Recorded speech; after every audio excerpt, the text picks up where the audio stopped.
So ayun na nga guys, nandito na naman ako sa kalsada at hindi ko naman alam kung saan ako patungo sa mga araw na ito.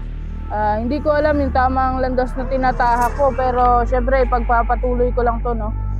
So ayan, habang binabaybay ko nga itong Santa Lourdes Road, nakita ko yung isang dump truck, no. May karga silang mga basura at yung nakapagpukaw naman sa aking paningin ay itong tatlong lumang bike na karga nila. So feeling ko itinapon na ito, no. Shoutout sa nagtapon ng tatlong bike na ito. Alam niyo po ba na yung pinaglumaan yung gamit ay makakapagbigay pa ng panibagong pangarap, experience at masayang buhay para sa panibagong magmamay-ari niyan. Ayan, napakaswerte ng batang panibagong magmamay-ari ng bike na itinapon na yan. Di naman lingid sa kaalaman nating lahat na hindi lahat sa atin ay kayang mag-afford or makabili ng mga material na bagay gaya ng bike. Pero ito lang masasabi ko sa inyo guys, no, based on my experience, yung mga bata pa kami, binilhan din kami ng papa namin ng bike. Pero isang bike lang yun guys at ginawa niya ng angkasa, no.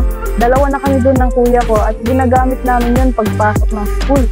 So pinahalagahan namin ng sobra yung binili sa amin ni papa na bike at nasira na lang yun dahil sa kalumaan. Hindi siya nasira dahil sa karaskala namin, no.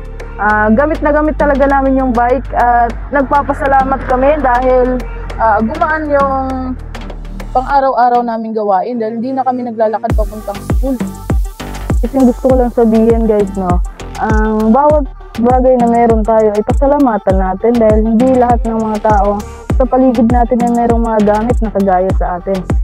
Like na lang sa pag-upgrade natin ng mga kagamitan like cellphone. Every time na may bagong labas, gusto natin magpalit din tayo ng bago without knowing na yung gamit naman nun ay pare-parehas lang, ay makakapag-chat din naman tayo, makakapag-text, makakapag-camera, diba? Lahat ng mga gamit na naiisa lang.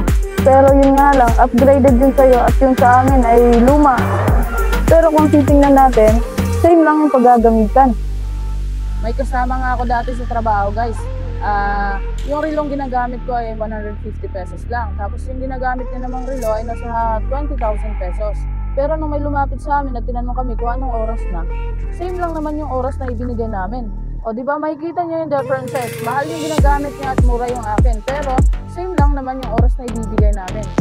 Alam nyo guys, wala namang masama sa pag-upgrade ng mga gamit na gusto natin. Kasi isa yan sa reward natin sa sarili natin, ha? Sa pagpapagod natin sa pagtatrabaho. Yan ang pinaka-reward natin sa sarili natin. Yung bili natin yung mga gusto nating bagay. Pero syempre, tingnan din natin, balansehin din natin guys, no? Kung meron pa bang maiiwan sa atin in the near future.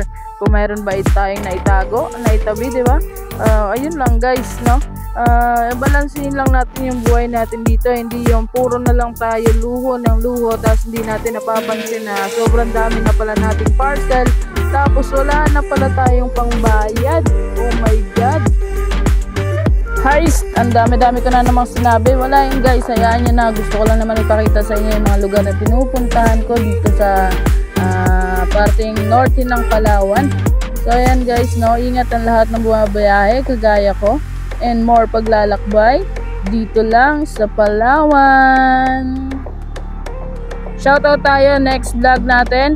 PM lang yung magpapa-shoutout para hindi natin makalimutan lahat. Yan, ingat tayo guys, no? God bless us all.